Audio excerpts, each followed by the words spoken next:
Bir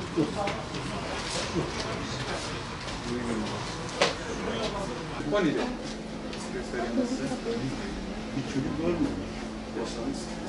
Normal evden istemişsin. Bir dakika abi bir dakika. 61 tabii ki 20. Neredesin?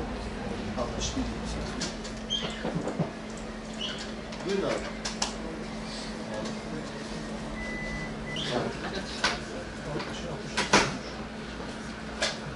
Tamam. O haber şeylere veriyor onlar. Var mı Legon'da? Bir bakalım.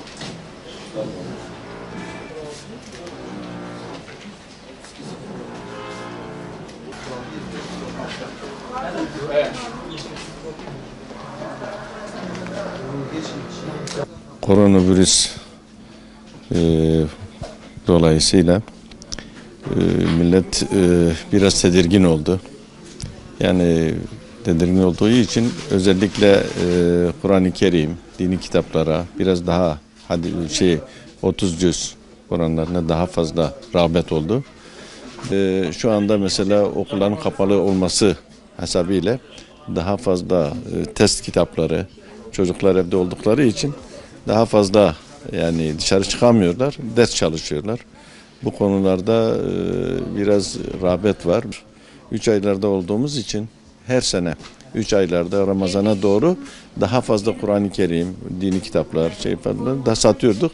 Fakat bu hastalıktan dolayı biraz daha fazla rağbet var. Millet dua kitapları alıyor, ondan sonra hadis kitapları alıyor, fıkıh kitapları, tefsir kitapları alıyorlar. Bu da gösteriyor ki elhamdülillah okuma yani tavsiyemiz millet dışarı çıkamıyorken en azından bunu değerlendirsin. Kitapları okuyalım. Dua kitaplarını yapıyoruz. Hadistir, tefsirdir. Fıkıh kitaplarını tavsiye ediyoruz onlara. Malumunuz olmak üzere dünyada bu koronavirüsü çıktığından beri ülkemize de bazı tedbirler alındı.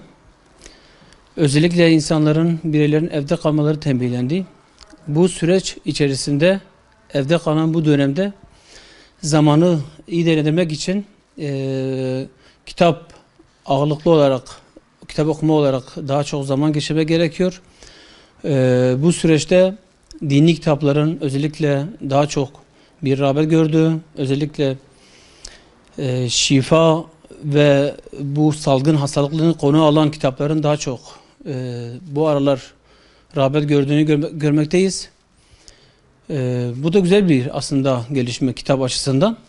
Kitapların okunması açısından, zamanın iyi değerlendirilmesi açısından. Umarım bu musibete de bu şekilde bir artıya dönüşür inşallah.